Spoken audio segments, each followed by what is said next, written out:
Welcome, everyone, to the Lectern. It's great to be here. I'm with somebody who I always enjoy speaking with, although we haven't spoken together in a while. He wrote an amazing book on Thomas Aquinas, The World as God's Icon, that made a convincing argument, convinced me at least, but I think it's converging with an increasing number of people who are arguing for seeing Thomas Aquinas much more as a Neoplatonist than an Aristotelian.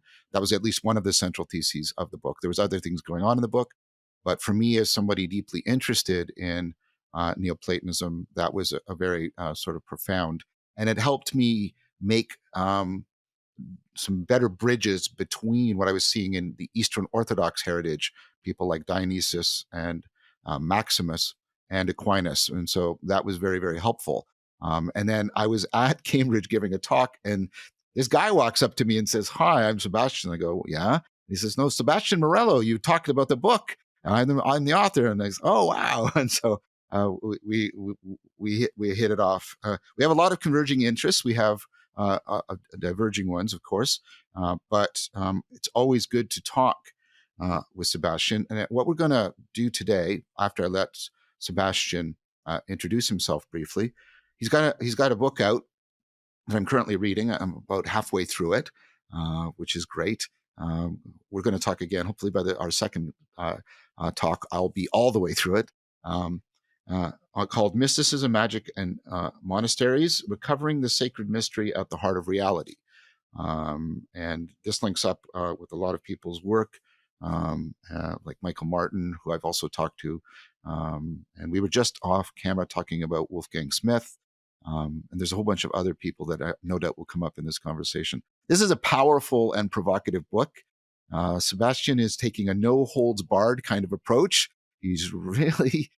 he really launches into some very pressing criticisms of modernity, and even of, I think it's fair to say, the current version of the institutional Catholic Church. You're quite critical of it, and I think in some very important ways.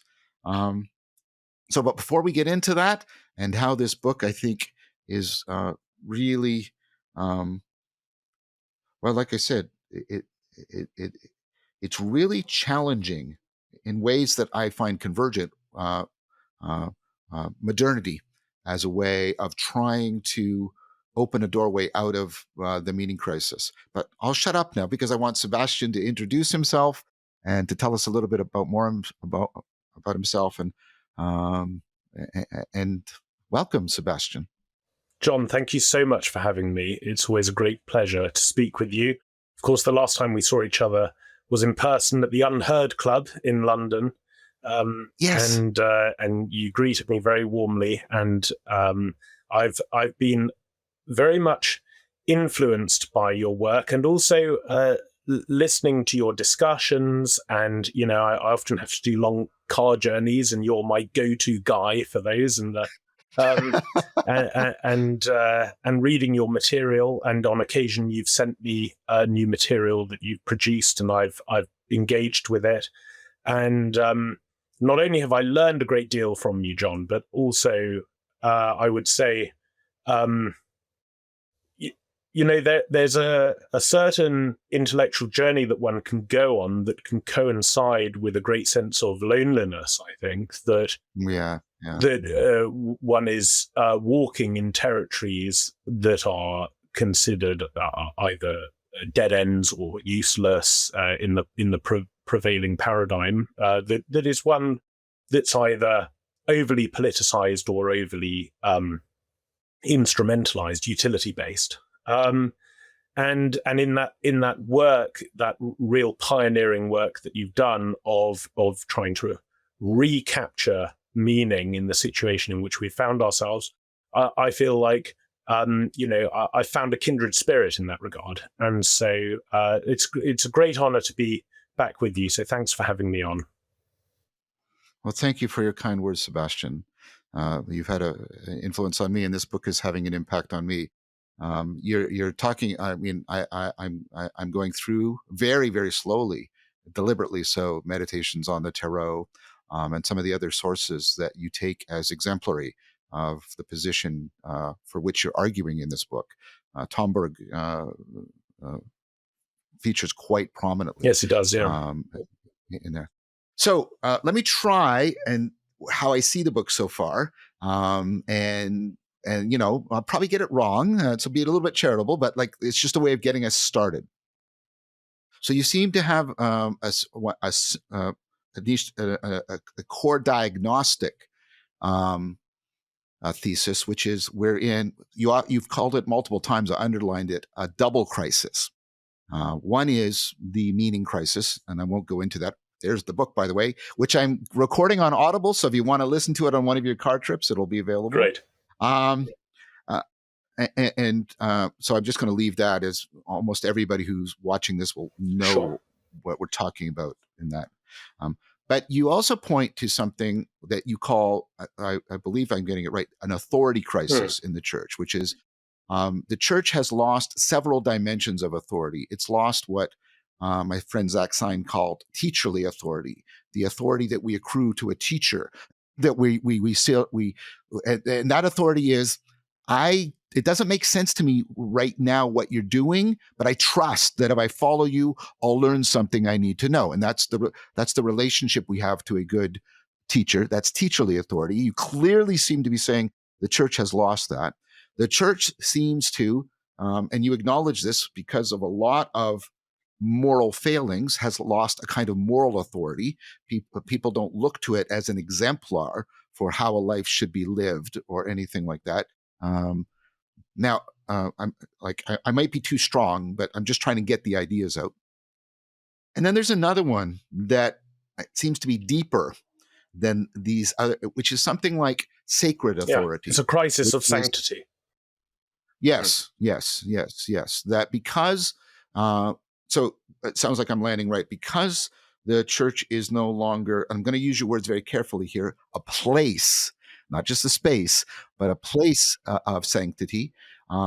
It does not, therefore, possess what ultimately grounds a teacherly authority or a moral authority. Is that fair so far? Yes, and I think that there are various reasons for this that I try to bring to the fore. Yes. Well, do you want to continue, or do you want to dive into that? Yes. Yeah.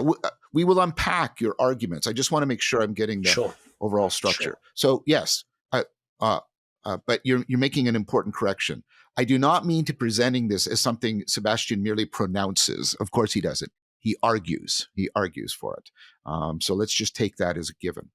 And then you make an interesting claim that the church is plausibly the institution, broadly construed, not just political, but more importantly, culturally and perhaps even ontologically, right, is the institution that can properly address the meaning crisis. But because of its current loss of authority, it's incapable of doing that. Is that sort of basically on the right track? And in that sense, at times, and I mean this with affection and with respect, but you sometimes write almost like a jilted lover. You're like, the church should be doing this, and I'm hurt as a Catholic.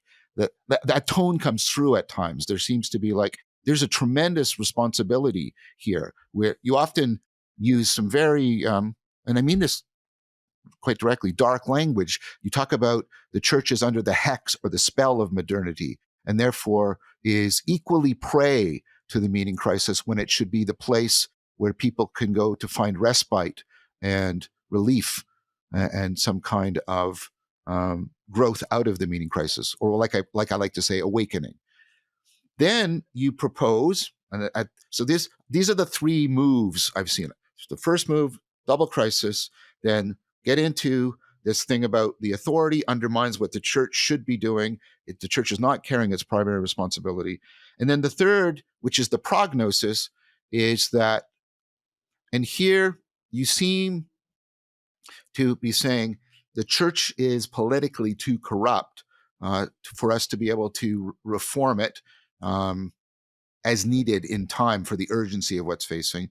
And then, if I'm right, you sort of turn towards Christianity more broadly broadly seen. You sort of direct to, I believe you call all the baptized or something like that as a way. And then you say, enriching the devotional life.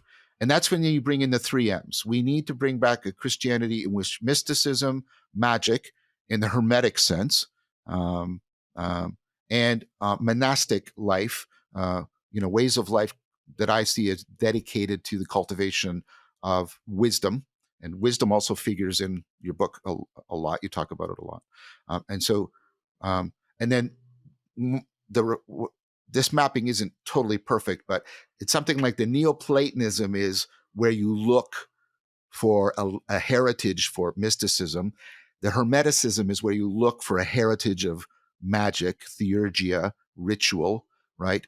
And then monasticism is where you look for, right, the philia sophia, the ancient sense of philosophy as the deep love of wisdom. Am I getting it? Yeah, I mean, I think you've done a far better job than I could of summarizing the book, more or less. I mean, what I would say just on that last point about the role of monasticism, because almost half the book is dedicated to the notion of a recovery of monasticism and why monasticism waned in the West in a way that it didn't entirely among our Eastern brethren. And really what I emphasize about that is that monasticism has afforded the church an embodied sanctity, a lived existential habitual sanctity, which is extremely stable, which we have lost in the contemporary church. Yes. And I think that, and we can get onto this a little bit in a minute, but a major theme of the book is that we have to break out of a conception of Christianity, which is, this might be a bit crude to put it like this, but it has a certain history that's bound up with the Protestant Reformation of seeing the faith as predominantly catechetical and propositional rather than lived and ritualistic. And I think monasticism offers a certain solution to that, which is a solution that's already been tried. Yeah, so I agree, just to amplify what I was saying to bring out the agreement. When I point to wisdom, I'm talking about something that is, although there is propositional knowing going on, the non-propositional, and especially the aspirational, transformational non-propositional, is crucial to wisdom, and that this is what the monastic life is. And if it's participatory knowing, it's not just something you come to know; it's something you come to be. Yeah, exactly. And so I used to think of the three great institutions of the medieval world as the monasteries about wisdom, the university was about theoretical knowledge, and the church was about the life of the community, how wisdom and knowledge come into the world, and how the world can make demands on wisdom and knowledge. And that's how I saw, and that was the context from which I was speaking. Sure. So you reject a lot of things about modernity that we just talked about, propositional tyranny. The next is the bifurcation of the world into the Cartesian dualism, the subjective inner world, the outer objective world, and then that gives us all the other great dichotomies of modernity, right? That Kant, articulated. We have the is ought, we have fact value, we have, and then you get what Desmond calls this sort of double face of modernity. You get the objectification of being; it has absolutely no value. And then you have the subjectivization of value. We as ontologically insignificant and meaningless things, nevertheless subjectively, meaning not really, project value onto reality. And that, of course, and that's Desmond's point. And I think as long as you're bound in all of the dichotomies, all the Cartesian Kantian dichotomies, that's a grammar that, and Desmond talks about this, right, in which default atheism just seems like the way you have to end up. Is that tracking for you? Yes, I think that's absolutely right. And maybe it might be worth addressing the question of style, because you've commented on the very polemical, and it is, and there is a part of me, I'm not sure if it's the dominant part, but there is a part of me that slightly regrets the very polemical, aggressive style of the book. Yeah. And so it's different than your first book. It's a different tone in your first book. That's why I was commenting on it. Yeah, go ahead. Go ahead. Sorry. So both The World as God's Icon and Conservatism and Grace are very, very demanding scholarly books. Yes. You know, both of those books, about, I don't know, probably a quarter of the entire text is just footnotes and that sort of thing. And it's that kind of a book. And the Mysticism, Magic and Monasteries began as a series of articles that I was asked by a popular magazine to write. And so I wrote them for a sort of popular audience, and we all fall into a bit of that sort of clickbaity type stuff when we're doing that. Yeah. But I wanted to rhetorically convey what I think is the urgency, which I think, I think the issue is life itself. I think that modernity is an Ouroboros. You know, modernity is a serpent consuming itself, and there isn't much tail left. Let's put it that way, right? And I think we're in trouble. I think that, and I wanted to convey that, and I also my relationship with the institutional church is a very complicated one, because it has been one in my life of enormous blessings for which I'm hugely grateful. Yep. And I very much... That comes through too. Right. That comes through too. I very much tried to sit at the feet of the church as a devoted son and learn from her treasury of wisdom and take her sacramental and liturgical tradition extremely seriously, and so on. But I have it has been also a relationship of enormous disappointment, and I think not only for me, but to see the church at an institutional level, and I won't name particular people, I just mean speaking really generally now,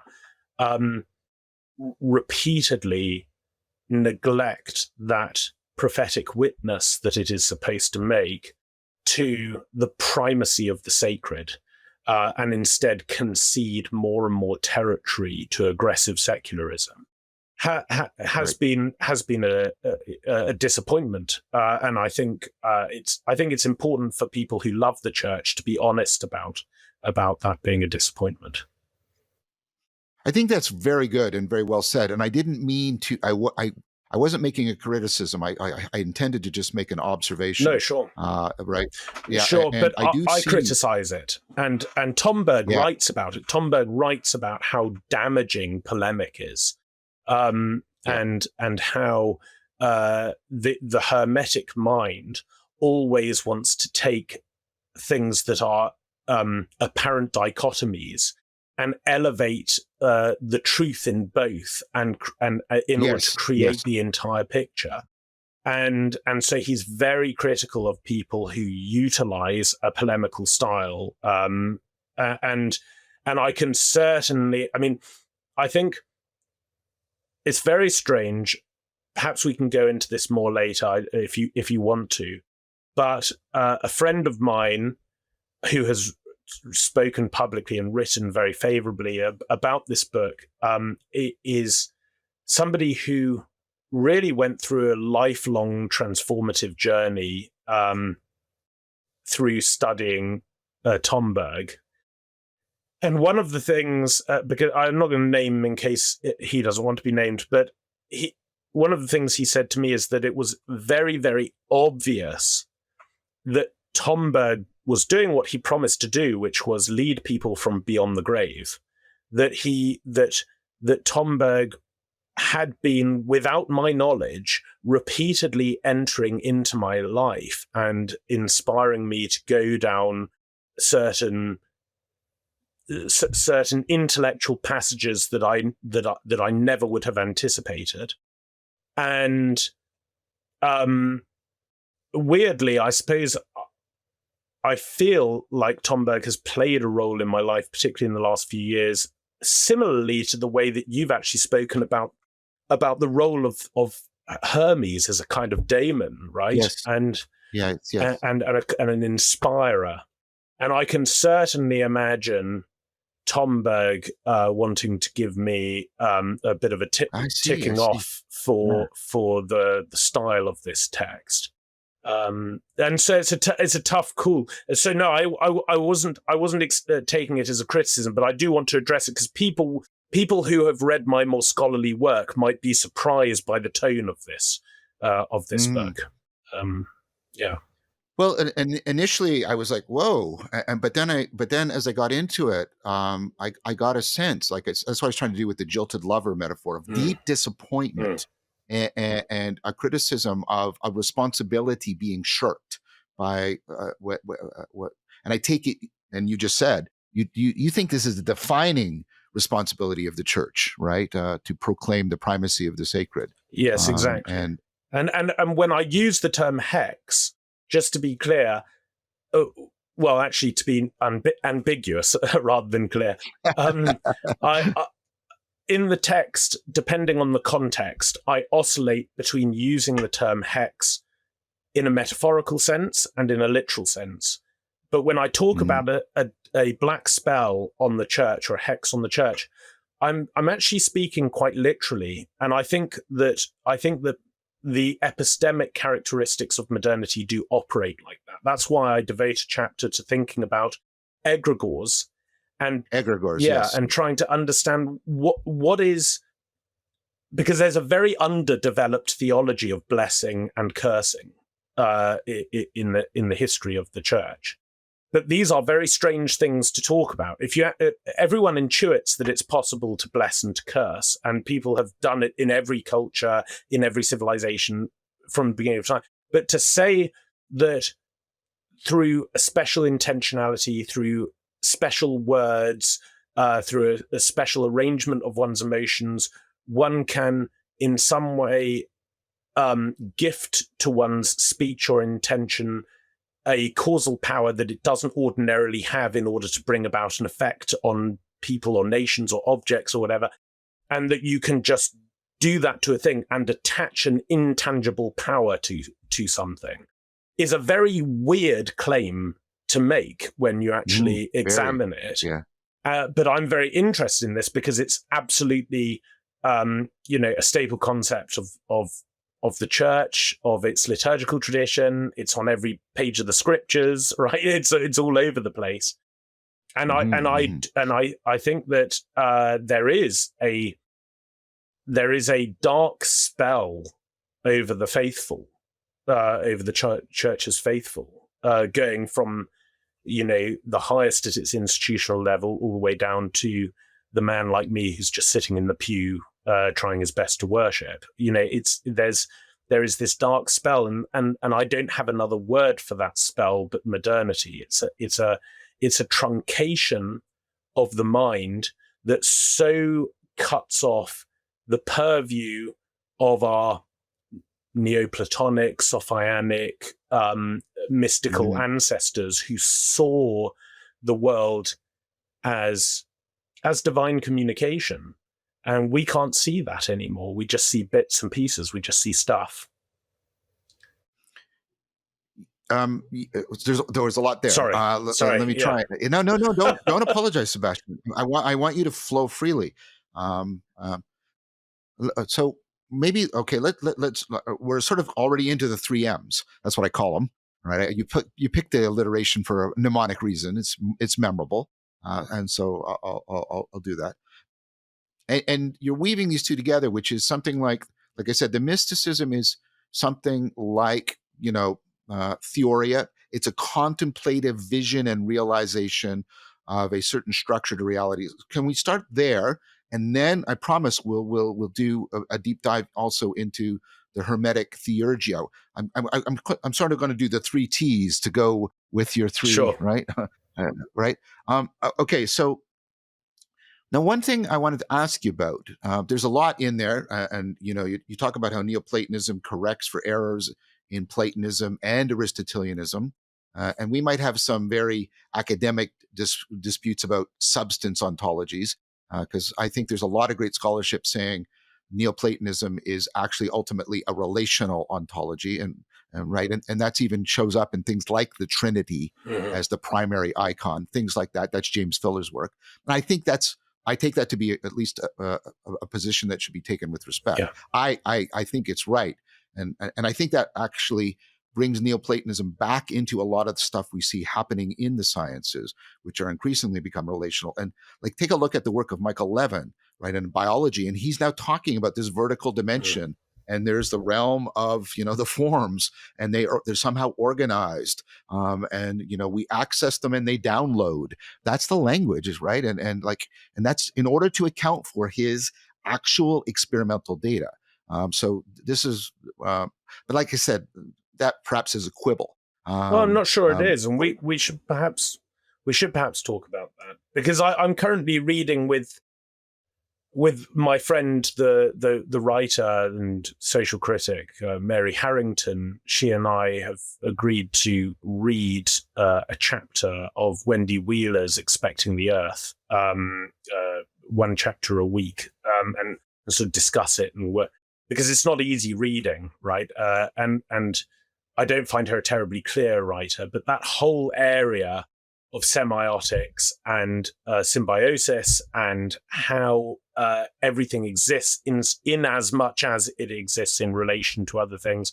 And you can do this at the biological level, actually, and then you can move through into the implications into ontology and metaphysics. Sure. And the interesting about Levin's work is it actually shows that this goes down, right, and is in deep continuity to the parts of the cell, and even like he even has one experiment where he's got a computer algorithm running, and if you tweak the environment of the algorithm, the computer, the hardware, starts to do stuff that the algorithm can't actually do in order to help the algorithm out. And he's saying, this is why he says, he's not a computationalist, but he does think that computers, he actually thinks we have the wrong ontology of computers, which is a really interesting proposal.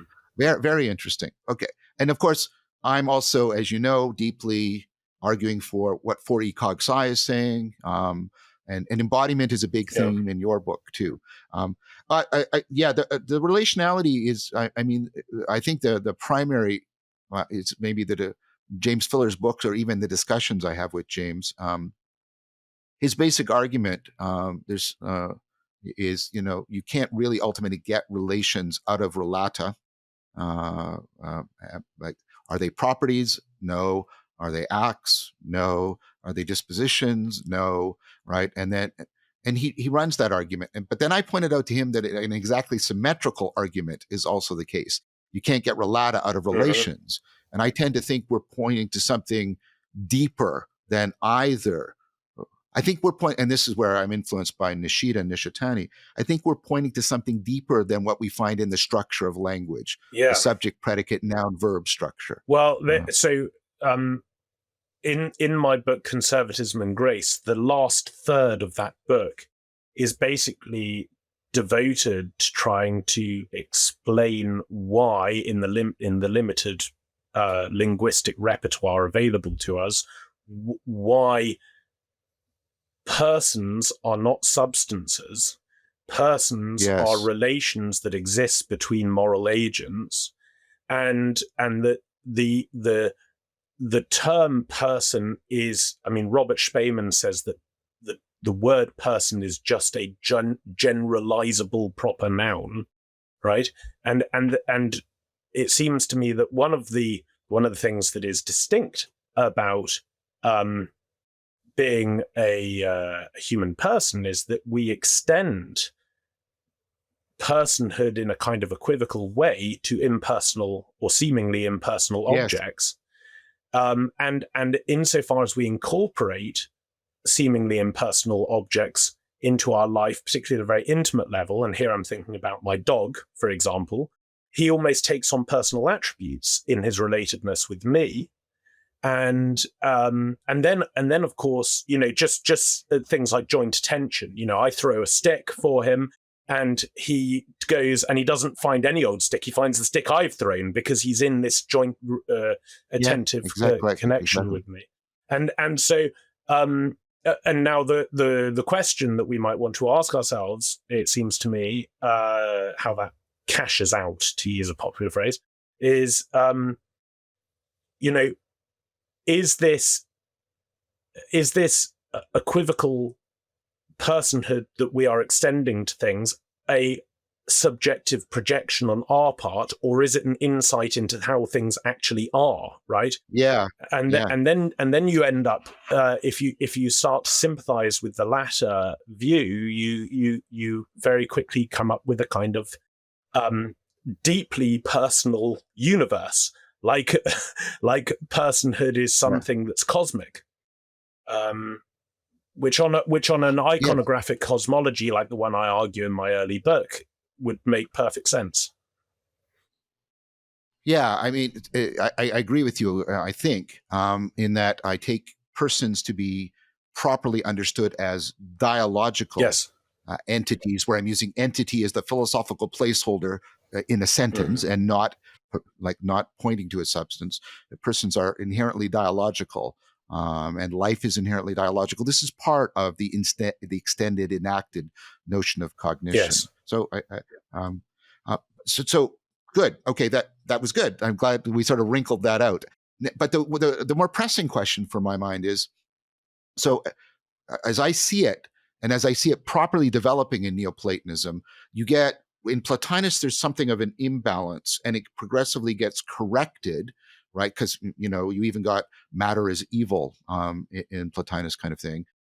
And what I mean by the imbalance is there's although Plotinus says there's both movements, the procession and the return, there's an emphasis on the procession, right? And then what you get is you get a progressive rebalancing of that until you get to somebody like Erigena, where they're completely balanced with each other. And this goes towards a concern I have, which is a pure, reductionism is this way, but pure emanationism is just a reduction upward. What strikes me, there's a symmetry of argument there. What strikes me as the Neoplatonic proposal is, and there's Christians that I talk to, Jonathan Pajot, that agree with this, which is, no, it's emergence. I'm using more current terms. It's emergence all the way up and emanation all the way down. And yet you seem to always only speak in terms of the procession and never the return, even though you need both, even for communication to be there. Now, I'm not trying to nitpick at a flaw. I was wondering, is that deliberate? Was there an intent for that? You might just be making a point of emphasis. I'm giving you space now. Why that? Why that? Because I find the later Neoplatonic critiques of that aspect of Plotinus to be good critiques. Yes. I think they're very good. Yeah. I think I emphasize emanation as a response to the Cartesian mechanistic metaphor. I emphasize the notion that one, I think that we intuit just at a very, very instinctive level. The universe is unfolding out of a mystery, and this is not a foolish intuition. I'm not.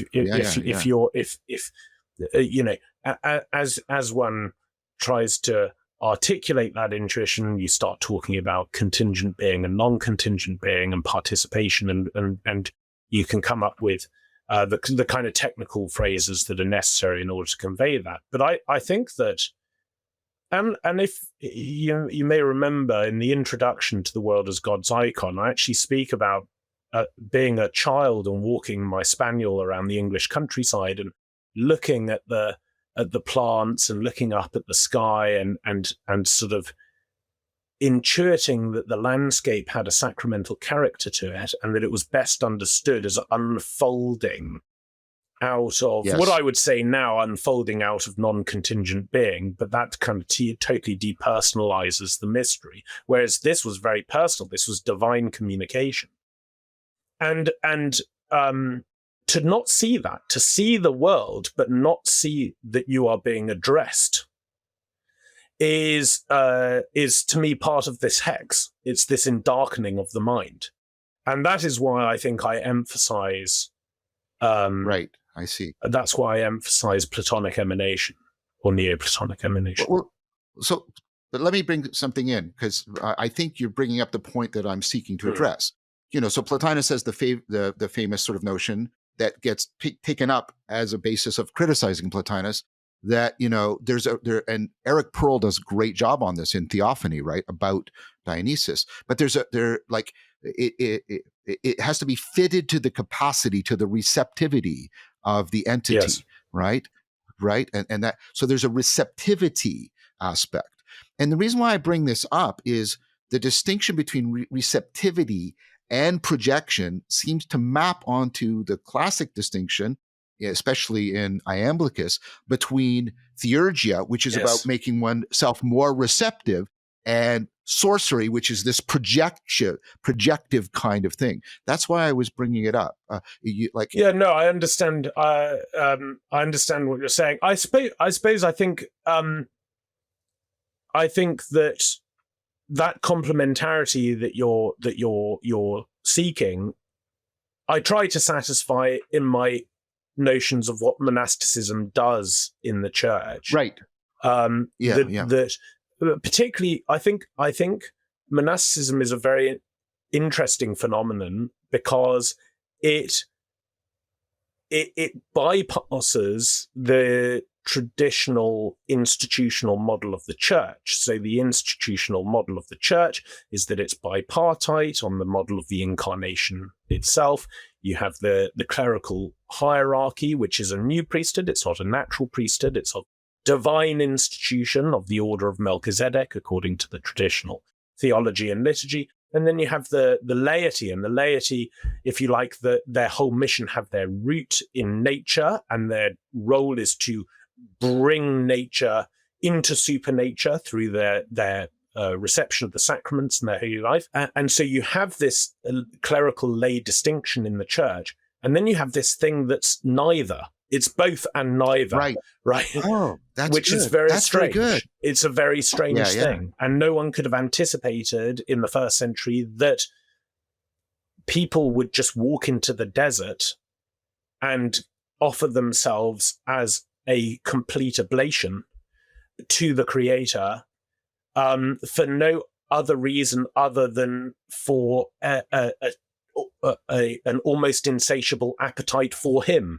Right, to possess Him, and this is a very, very odd thing, and it was always historically maintained in the church. So Saint Benedict, when he starts trying to adapt the charism of the Egyptian or the North African desert to the situation arising halfway through the Great Migration period in Western Europe, one of the things that Saint Benedict says is that if a priest enters the monastery, the fact that he's a priest has absolutely no bearing on where he stands in the monastery, right?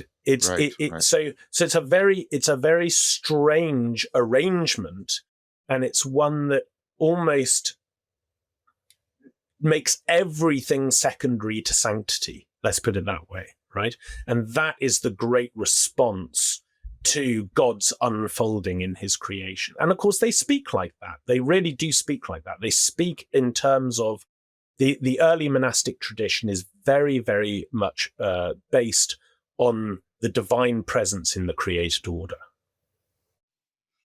That's an excellent argument. So as I confessed at the beginning, I'm only halfway through. And so let me make sure I understand this. In the church, you sort of see not a dichotomy, but you see so I'm going to use a distinction that Putnam makes between a distinction and a dichotomy. A distinction is when you say two things are not logically identical, where a dichotomy is these two things are ontologically different, other than each other. Like Cartesian dualism is a classic dichotomy: fact, value, subjective, objective. So in the church, you have the distinction between sort of a bottom up, right, the emergence out, like you even did a sort of an ascent language of nature into supernature, and then you also have the top down. But in the monastery, if I'm understanding you correctly, and correct me if I'm wrong, you have this complete interpenetration that is so emphasized by both late pagan Neoplatonism and also later Christian Neoplatonism, like Erigena, for example. Yeah, I think that's right. I mean, another way to put this is that the clerical hierarchy is instituted from without by a direct act of the incarnation for a particular purpose. And the purpose of that is the sanctification of the church. Okay? That's why the clerics exist. They have to preach the good news of the gospel. They have to administer the sacraments. They have to visit the sick. They have to make the church sacred. The laity exist to make the temporal world sacred. So here's this temporal world that God has created that reflects his being, but unfortunately, because we've woven sin and disobedience into the world, it has been placed under the legal jurisdiction of the evil one, and we have to win it back by making it holy, but bit by bit, basically, which is what Christ says in Matthew 28 when he says, go and make disciples of the nations, these corporate persons called the nations. And so the laity and the clerics exist as the normative structure of the church for a particular end, whereas the monastic community exists for no end beyond itself. It already is that thing. Right. It's sacred. It is under vows. It is consecrated. It is already completely given over to God. And so it's the whole monastic charism exists as the perfection of the church. So I look forward to the second half of the book. That's a very good argument. Right. That's a very good argument, Sebastian. So thank you for answering that. The reason why I bring that up is not only the receptivity thing I think it's central to distinguishing Theurgia from sorcery. That is the distinction that is made. It's also because for me that maps into what I see in cognition. So I take it that you have a version of, because you use similar language, a version of an argument that I've been making, that if there isn't a fundamental shared grammar between the mind and the world, then we fall into irremovable skepticism, solipsism, right? So the point I'm making is that there's not only a vertical participation, and this is classic, right? There's also a horizontal participation, right? And what that means is, and what you see is, and the argument I've made is, you can see independently, if you just look at the mind broadly construed, you see this deeply bottom-up, top-down thing, coming out of our embodiment and coming down from our relationship to, intelligible, abstract entities. That's, and that's just now pervasive. It's almost a truism in cognitive psychology and cognitive science. And then I think if you look independently, at our metaphysics, and we avoid blind spots and all kinds of other things, you see similarly a completely bottom-up, top-down interpenetration. And the reason why I this is important, I'm sorry, I hope I'm not coming off as pedantic, because if you don't do that, if you try to make it a linear thing, so a classic example I give people like two words. You probably see me do it, the cat, right? Where the first, it's an H in the first and an A in the second. And it goes something like this. Well, in order to read the word, I have to read the letters. But in order to disambiguate the letters, I have to read the word. Therefore, reading is impossible, right? If you make it a linear thing, this, then this, or asymmetrical, then it doesn't work. It's only because it's completely parallel, like completely bottom up, top down, that intelligibility actually emerges.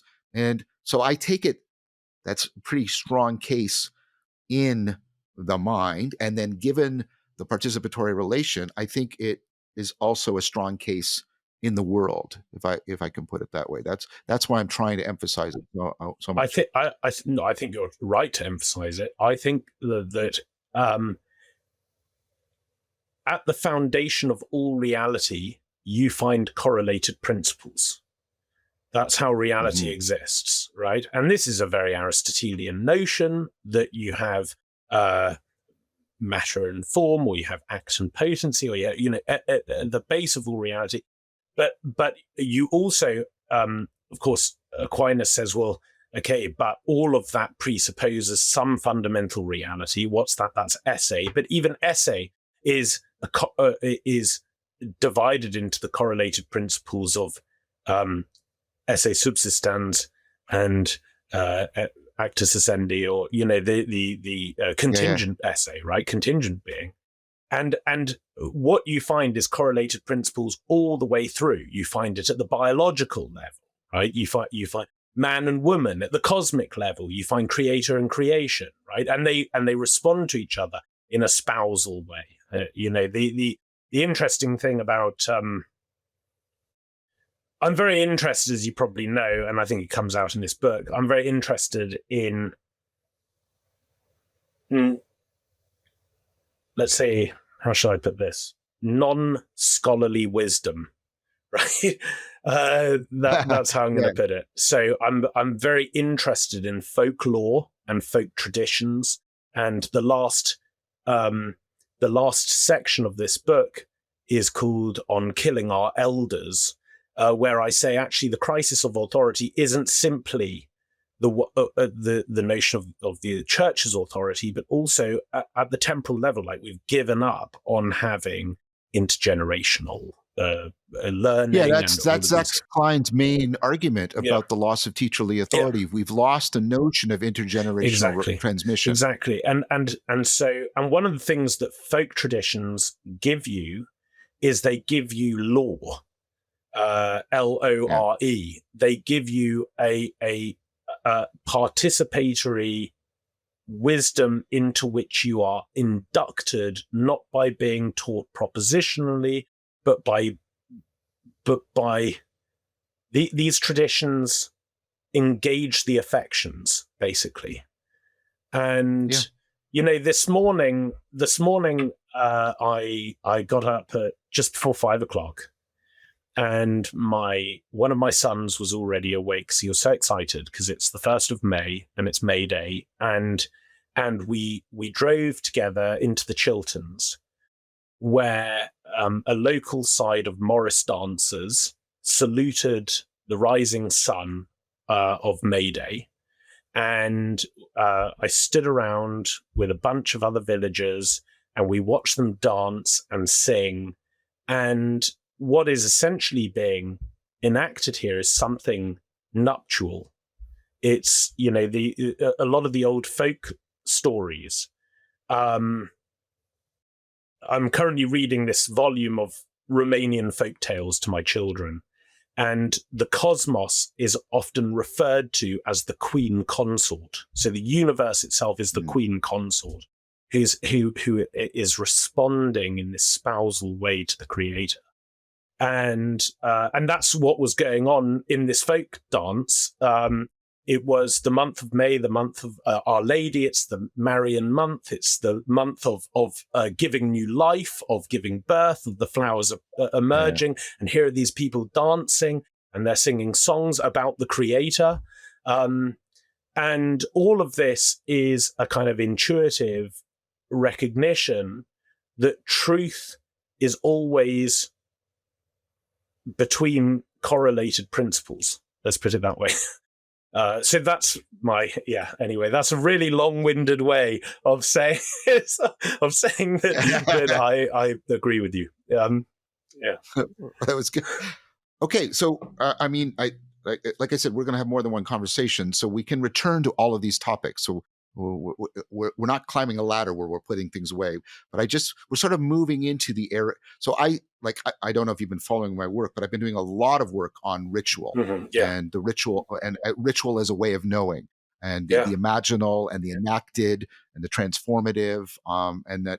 And you were talking about this when we last saw each other in London. And I've been building on that, and just building on that, and building on that, So, and ritual and liturgy, people are sort of happy doing that. Yeah, there's definitely You could see liturgy as a species of ritual, and often in most rituals, there's even a liturgical element to some degree. There's a sacred story, et cetera, et cetera. So, John, can I ask you a question about this? Please. Yeah. Do you? So I make this claim in the book. It's not unique to me. John Milbank and others, Pitstock, various other people have made this claim, and there's some precedent of this in the Fathers of the Church that Christian liturgy can be it's not reducible to this, but it can be understood as a baptized form of theurgy. That's what I was exactly leading to, Sebastian. Right, okay. I think so. Is that? I want to know your opinion of that claim, essentially. I do, and that's opinion that gets me into hot water with a very dear friend of mine, Bishop Maximus, because he doesn't like theurgia, but he's happy to talk about ritual. Obviously, Eastern Orthodox, he has to talk about ritual and liturgy. I think that's right, and I think another friend of mine, Charles Stang's work, and other people's work, Gregory Shaw's work, showing the continuity between theurgia and liturgy in people like Dionysius, where the same terms are coming in, and all of this is going on. I think that's right. The problem is, so this is not a criticism of that claim. The problem is the sort of popular uptake of a lot of these terms. I agree with Bishop Maximus's criticism of them. I read a lot of books on theurgy. I would unhesitatingly say 90% of them are dreck.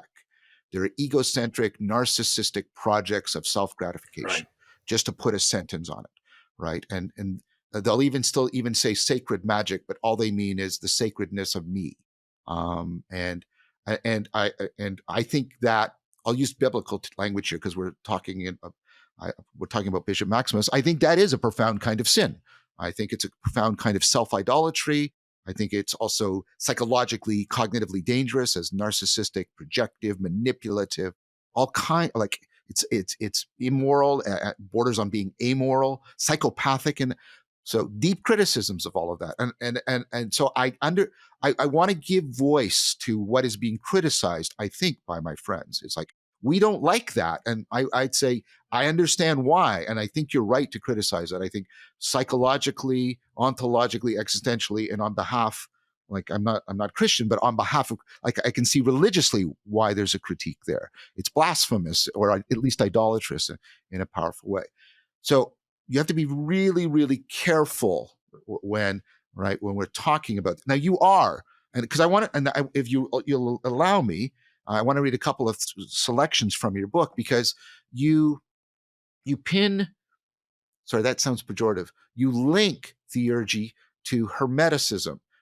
Hermeticism is the place where you see the kind of ritual knowing and the ritual transformation that has historically been aligned very deeply, both with Neoplatonism, and I take your argument to be at least with a significant amount of the Church Fathers, the patristic tradition. You name many sources where, like Albert the Great, and obviously Dionysius, and a host of other people. And then it comes back again, even in people like Ficino and others. So the historical case. And really recently as well. I mean, Louis Boyer, who was major figure of the Second Vatican Council, and one of the most important liturgical scholars at the council, who in fact was famously quite disappointed with the consequences of the council, and was a fellow countryman of yours, a Canadian. Louis Boyer talked about Christian liturgy in theurgical terms, and he thought it was very, very important to see not only Christian liturgy as in continuity with the temple worship of the Israelites, but also that it had multiple genealogies, one of which was the theurgical practices of the Neoplatonists who inspired so much of the Christian metaphysical thinking. Sorry to interrupt there. No, don't apologize. I've interrupted you. I think they're right. And of course, Tomberg, I find Meditations on the Tarot one of the most profound books I've Yeah, ever read, good. and it's doing all of this. Well, I have a practice that I do, which is I take the four major arcana and I try to do that sort of anagogic animation. I try to, okay, so the magician is gnosis, like, and I know like what states of non-duality are like, and then into the high priestess. Though this is noesis, and I do that like Yeah. because the imaginal is central, and of course part of the argument I've been making is that there's a lot of work in the philosophy of science and a lot of work in cognitive science showing how, and this meshes up with the work of my good friend Douglas Headley, the iconic imagination, how much of cognition is intrinsically imaginal. And that I even point out to people that space inside your head where you go to do metacognition, is it a literal space? Well, no. Is it merely fictional? It doesn't give you any real knowledge? No, I know myself. Okay, well, what is it then? And that's another dichotomy that I think is disastrous, by the way, from the Enlightenment. It's either imaginary or it's physically real. And it's like, no, right? Okay, so we're just to put my cards on the table to answer your question. And I think that just to supplement that thought, that I think that Enlightenment dichotomy comes from a blindness to the primacy of first act in metaphysical terms, that we don't see being as one thing. We see it in a chronological sequence, and we isolate it from the fact that being is actually act. Right, and I think that is one of the besetting dangers of the bewitchment of language. Right. I think that's exactly it. Okay, so I want to pick up on a couple of these. This is on page 70. I think this is standard pagination. So I'm going to read like two or three quotes because I found them, like I underlined them and put brackets around them. I was like, I really like, I want to talk to Sebastian about these. Right. Okay, here's the first quote, everybody. So I know reading is like, just hang in, okay? Okay, where the truth with a capital T, meaning something that I take you are saying is ontological and not merely epistemological in nature. I think that's the point of the capitalization. Exactly. Okay. Where the truth presently remains veiled and obscured by the black magic of the Enlightenment, the Hermetic path possibly presents us with a way for modern man to approach the hallowed cave. And you were talking about the hallowed cave. I don't know if you've read Struck's work on ancient incubation, where they would go into the caves and they would have the dream factories. I have it here on my shelf. Yeah. There you go. And Struck is very careful on, like, the ancients are very suspicious about a lot of the other magics, but this magic they take very, very, very seriously. And of course, Abbot Trithemius brings back all of these incubatory practices and integrates them into the monastic tradition. And then Jung tries to recover them again in his way. Well, okay, that's another conversation. Sure, Let's just keep going. Okay, so there's a sort of sequence of argument here, okay? So you say this is a very ancient path indeed, much treasured by the church at various times down the ages. So this is a historical claim which you back up. It's one I share. I find it convincing. This is okay, so we'll keep going. Whether Hermeticism or Neoplatonism have the exact same genealogy is a question for historians. Yes, I think the attempt to, I don't think they're completely historically identical, but it's a hand-in-glove relationship. Yeah. And the evidence is too underdetermined, to use a technical term, to come to any sort of definitive conclusion. So I agree. Whereas, as I think you make clear, well, let me just go on, okay? In any case, they have ever been inextricably bound together. Neoplatonism provides the ontological superstructure wherein which a theocentric worldview makes sense, and Hermeticism provides practices, rituals, right? The distinction in anthropology, a practice you do on your own, a ritual is a practice you do with other people, right? Hermeticism provides practices and disciplines for acquiring the habit, I like that, of this theocentric vision. And then you do something really important. I have two more quotes, and then I'll let you just respond. What I mean by hermetic, this is what I mean. This is you, okay? Is a set of practices. I often talk about an ecology of practices. I think that's a little bit better actually than set. Probably. Set sounds sort of too, yeah. An ecology of practices and disciplines of mind, will, and imagination. There's the imaginal, I think. And I take it that's the use you're making of imagination, not the sort of Lockean imaginary where it's a picture in your head. No, exactly. Yeah. Okay, good. Okay, that habituate the practitioner, great use of the word habituate, by the way, that habituate the practitioner to a vision of the world. So to note, habituate is participatory, and then vision is noetic, all right, perspectival, right? That habituate the practitioner to a vision of the world that acknowledges it as God's icon, which of course alludes to your first book, which was wonderful. This, I claim, was the shared vision of pre-modernity, and more generally, the shared metaphysical vernacular of all broadly religious ontologies. And it is the vision that we have to recover if we are to break the spell of established modern man. So I want to come back to that because it's interesting, because you're saying that Hermeticism has a trans-religious, like and Neoplatonism. Yeah, both of them. And this is very dear to my heart because, this is something I'm sort of trying to pursue on what I call the philosophical Silk Road. But let's just keep going. Okay, so then you bump into the third that is often linked with Hermeticism and Neoplatonism, which is Gnosticism. And so you address it. Others want to claim that Hermeticism is a species of Gnosticism, Gnosis, right, which is a kind of knowing. For the Hermeticists, however, means something very different from the Gnosis of the Gnostic. And then I loved what you did here. I really loved this. So, like I said, I like all of these selections. The Gnosis of the Hermeticist is not hidden knowledge, but deeper knowledge, right? It's not this hidden, right, secret formula for escaping the dungeon, right? It's getting more ontological depth perception. It's seeing more deeply into reality, right? Totally.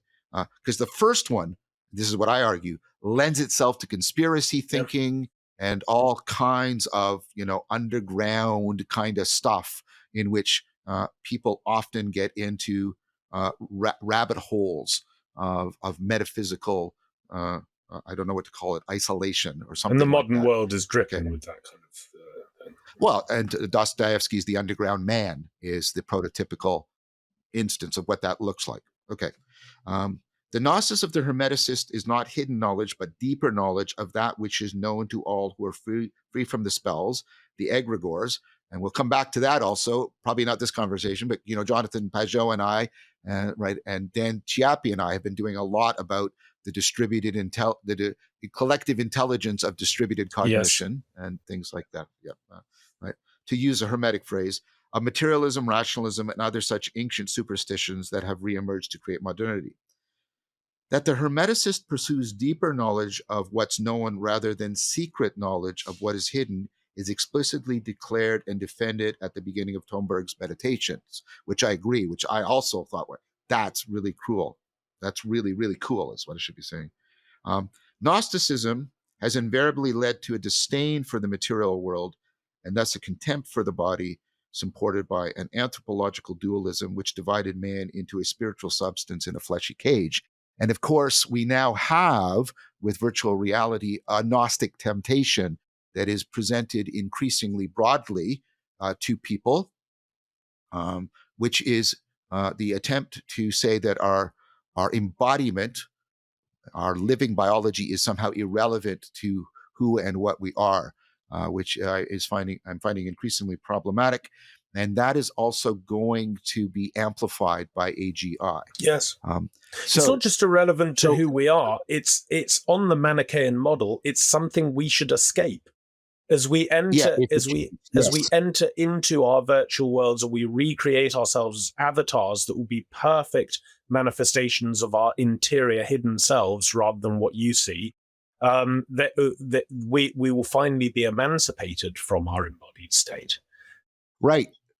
And I'm working with Christopher Massapietro on, trying to develop a philosophy of privacy for this age. And one of the ideas there is that, privacy, the older models are Kantian, Like what we do is we're putting up a castle and autonomy, and your autonomy is what gives you dignity, and that's the point of privacy. And the problem I have with that is it just undermines the relationality. It individualizes, Yes. it atomizes Completely people. agree. Right? Completely agree.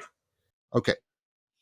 So part of it is no. What we need is a sense of that, and of course we've always had avatars. We've always had parts of ourselves that I write a book, right? Or, I write a speech, or somebody passes on what I said to somebody else, right? So although I want to say there's continuity, although it's being radicalized. And part of what I think what we need to do is, one of the jobs of privacy is the arete, the excellence of binding my avatar identity back to my embodied identity, keeping them bound together, interpenetrated, so that this one doesn't swing free and therefore can become something that looks back as and diminishes, denigrates, this. That's a new conception, I think, of privacy that's needed right now. I think complementing that is a conception of privacy which I've largely drawn from DC Schindler, which, good friend I know of mine. he's a good friend of yours, and regrettably, the one time he comes up in the book is when I criticize him, which is unfortunate because I actually have learned so much from him, and he's an extremely important thinker, and I've been particularly impacted by his thoughts on how privacy. We need a new theory of privacy based on the primacy of charity, right? Which is a kind of baptized privacy, where privacy is not in order to delineate individualism on the Kantian model that you described earlier, but rather privacy is to identify what can bind you to others in your power, what you can take to bind. So, and of course, the aspect of privacy that Schindler capitalizes on, to use a grubby economic term, is that of property. That property, that having private property is, if you understand private property purely in a kind of Victorian rapacious capitalist way, then it's private property is just a synonym of hoarding, right? Which, I mean, you can't count the number of patristic condemnations of hoarding. I think it's Saint Irenaeus who says, when a rich man comes to the aid of a poor man, it is not an act of mercy, but an act of reparation. So the Christians have a long tradition, largely which they've forgotten, of seeing privacy and the accumulation of private goods as an absolutely enormous moral and spiritual danger. And so the question is, how do you deal with that without going into utopianism or Marxism? Will you place the whole notion of privacy within an economy, or better, actually, thank you for instructing me, an ecology of charity? And that's how you solve this problem. And it was really Schindler who, I think, first got me thinking about this in a deeper way. So I owe him a great debt of gratitude. Not that I showed that in the book. Well, you got a chance to correct that here. So that's good. Yeah, I mean that's also in alignment with again, not binding privacy to individualism, an autonomy, but binding privacy to the conditions of person making. Yes. And what we're trying to do is, because that's what I take agape. Agape is the person making love. Exactly so. Exactly so. Yeah. So am I getting it right that, so Hermeticism, is a set of practices. I take them to be attentional, imaginal, also embodied, enacted. I carry around a stone for Zen and a frog for Neoplatonism, and they remind me that I've entrusted myself to these traditions, and I see them as friends. Yeah. They mutually correct each other. Zen prevents this from becoming too intellectual, over intellectual, and this prevents this from becoming anti-intellectual, and they get along very nicely together. So and this is again consonant with my friend Douglas Headley, his work, his trilogy on the imagination, the iconic imagination. And so let's do this very carefully. So that's where I come to and this is how I understand how they're talking about theurgia. You do these things and you're doing an alignment of all the different kinds of knowing, and you're really trying to bring to the fore what I call transjectivity, the between, the metaxu, right? That Plato talks about and Desmond talks about this way and this way, the vertical and horizontal, because that engenders a receptivity so that which transcends what the statisticians call the small world, the world that we formalized, that which is beyond, right, gets downloaded, to use a common current metaphor. I'm only using it to be playful, but and right? to provoke and that's what sort of well, I'm trying to sort of also remind people that when they're using this language and sounding technical, they're actually doing something that's much more imaginal and magical without realizing it. That's what I meant by playful. I'm trying. Yeah, I get why you're using that, and but you should remember really how you're using it. And so I take it that I don't like to use the word magic because it, like I said, it's associated with all that stuff I just put aside that I just won't have anything to do with that, right?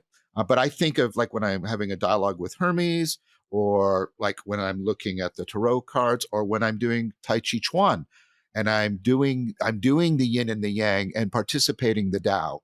I'm playing the music. You don't do Tai Chi, you play the music of the Tao. That's actually the Chinese. I think of all of those as theurgic, but. Right, and you see, I see a continuity between theurgia and theoria.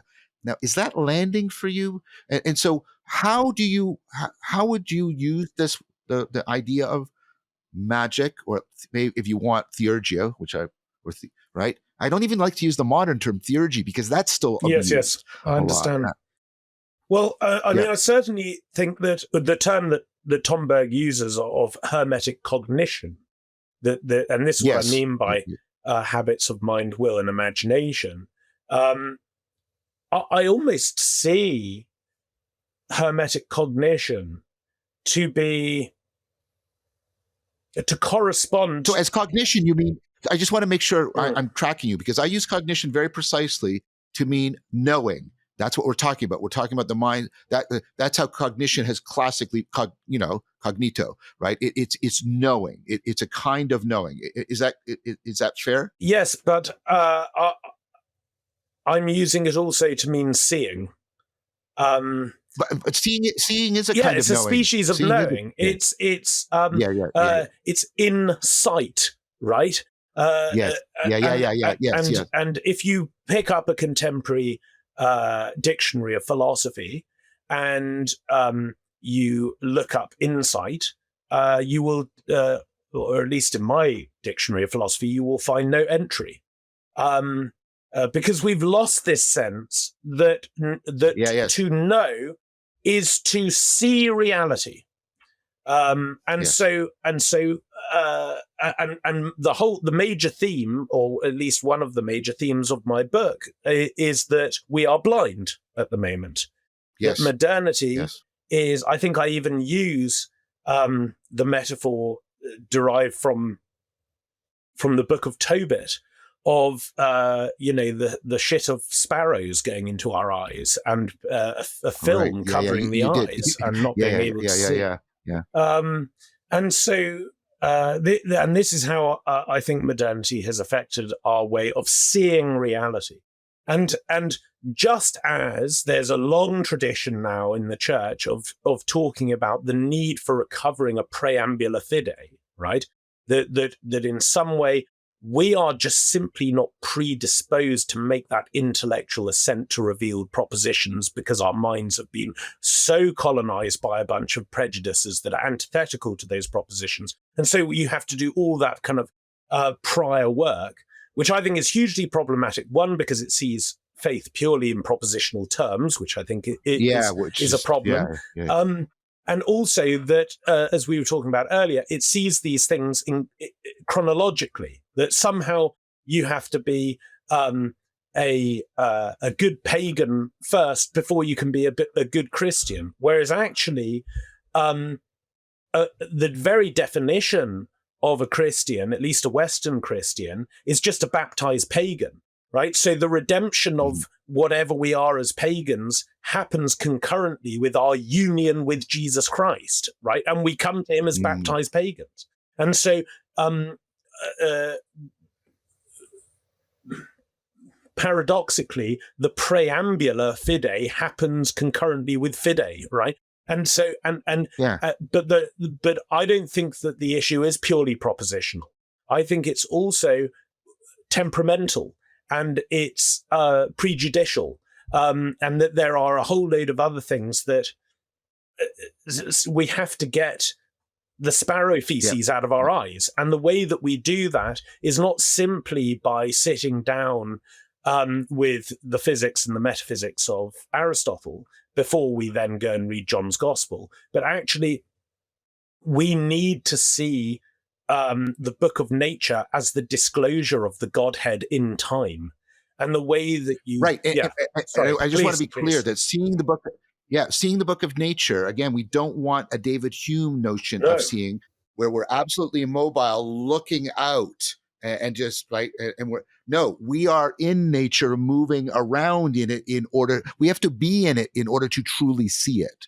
So I don't know, perhaps you don't want to talk about this because some people don't like to talk about it, but one of the things that very much deepened my sense of the sacredness of the cosmos was spending a lot of time hunting and learning to hunt and training to hunt and looking at animals, looking at an animal I was going to kill, and in doing that, forming a moral relation with the animal, which you don't have when you pick up a chicken from the supermarket. No, I understand that. I mean, I don't hunt, but I do. I've done this on retreat where you go into the forest and you enact. So there's a game we play, a serious game, where people are divided up into sparrows, blue jays, weasels, and hawks, and you can't talk, and you all are interacting, and you can chirp and you can band together, and then you start to see the world through the eyes of these creatures, and then they stop being little postcards that you're looking at. They start to take on that ontological depth we were talking about earlier. So is that something at least analogous to what you're talking about? Totally it is. And when that happens, you realize that your knowledge of the world is not a knowledge of the environment, right? The environment is a Francophone word that means the stuff with which you're surrounded, okay? And it immediately cuts you off. Whereas the medieval term for what we now call the environment was nature, which is coextensive with what you are. You're a part of it. And the trouble is that we have become civilized in such a decadent way that we have in some way severed our relationship with the rest of the cosmos. And technology does a very good job of aiding that process. And I actually... Well, totally. And it gets... Go ahead. Sorry, I interrupted you. I was just going to say, and the technology we're using right now has the tremendous besetting possibility of exacerbating that even more. Right. I mean, I often think of the line from Ivan Illich, who said, I think it was him, who said that no man should have to travel faster than a bicycle will take you. And I often think, well, actually, no, a bicycle is too fast. A bicycle, I want to be even more, because a bicycle is it, in a way, it's the first technology that isolates your movement from the rest of the world, right? It makes you this one enclosed thing that can just go shooting across the landscape, and a steam train and now a fast railway train is just an extension of that principle. Whereas at least when at least when we had to ride horses everywhere, we were actually having to negotiate with another part of the universe that had its own agency and was doing stuff we weren't expecting it to do, and we were having to, and it embodies you in a radical way. I encourage my children to ride largely for this, so they can become fully human, and this is what. This is just a long sequence of ways of illustrating exactly what you're saying, which is that this site is not a site of a isolated observer. It's a site of reciprocity, right? Exactly. Yes. Yeah. Okay. That's perfect. Okay, we're at like an hour and 20, so we're going to end the first one. Of course, I want you back, but I want to sort of set up. We're going to do two things. I want to set up what we can talk about next time. One thing is we're going to talk a little bit more about monasticism, because I'll have read the second half of the book. But the other one I want to talk about, which comes out right now, and this is implicit and it runs through. Like you do a quick critique of romanticism and a few other things along the way, and you also talk about. I won't look for it because I don't want to waste the time. But you talk about, and I've used the same phrase. We now have a truncated notion of reason as that which is like as just computation. Mm-hmm. And of course, I've been criticizing this tremendously, and I try to move towards the older notion of what is captured by the reasonable person, the person that sizes up situations, zero in on what's relevant, adopts the right role, shapes their identity and their agency to fit towards some moral good or epistemic good in a particular situation, right? And I think, and at the core of that notion of reason is not formal completeness, but systematic and systemic addressing of self-deception. And you're nodding, so I think I think this is the model of reason that I see clearly in Socrates, Plato, and Aristotle. Yes. Okay. So the question is, now you critique rationalism, which is very much the idea that I can reduce reason to rationality and rationality to logical computation. That's Descartes, turn yourself into a computer kind of thing, right? And then, of course, Hobbes says, oh, that's all we are then. Cognition is computation. And then we have what we have now today. So one of the concerns I have, and I think it's a legitimate concern, given all of the dreck I've already mentioned, when people are doing these practices, the capacity for bullshitting, and I use that word in a technical sense, for bullshitting yourself, for deceiving yourself, is huge. So you sort of are stepping outside the implicit, everyday, full constraints on normalcy, which are needed. Like to address a lot of the stuff we're talking about here, because we're trying to break a lot of that cognitive cultural grammar. But yet now you're in sort of this unconstrained space, right? And there's the chance.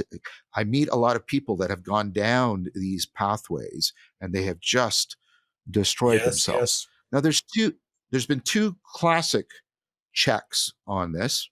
Now you emphasize one, but you allude to the other. And this is what I want to talk to you about next time. One is you say, okay, but as soon as you start doing anything Hermetic, you have to bind it to the church. And I'll let you talk about that. Okay, we'll just talk about it. But the other, which is implicit, was also there, right, was reason, a non-truncated notion of reason. And one of the criticisms I have of a lot of the Romantics, not all of them, is not only were they completely internal, right, about meaning, right, which they is my also criticism don't do very much as well. Yeah, which is your criticism, and I agree, no dispute there. And I think bound up with that subjectivism was a lack of concern for the possibilities of deep self-deception, which then really becomes prevalent in the kind of degenerate romanticism that is now prevalent in the culture. So I want to talk about these two things with you, sort of authority and reason as constraints on theurgia, as one of our topics as well. Well, a very tentative response, and then we could sort of flesh it out, as they say, please, at a later date, is that this is precisely why I am so very anxious about the crisis of authority, because I think one of the major ways to, when you start to question the prevailing paradigm in the way you've described, one of the prevailing ways of, one of the most important ways to avoid going down a pathway of self-destruction like the one you describe is that of inducting yourself very, very deep into a tradition. Now, yes, I agree. Right, I agree. and now for Western people, even highly deracinated Western people, a very good candidate for a good tradition that will enable to aid you without gutting the original mystical inspiration that took you down this path in the first place is the church, is the Latin church in the West, right? And so if that institution is simultaneously undergoing a massive institutional crisis of authority and therefore can't actually be a spiritual parent to these spiritual seekers, that's not a small problem. That's a very, very big problem. No. I agree. And I think we get analogous versions, or I'm very critical of psychedelics without, a sapiential sacred framework around them for very similar kinds of arguments. And maybe it might be worth speaking at some point, just because it's an interesting topic, I think, on a major theme of the book, which we haven't really discussed, which is the nature-supernature distinction.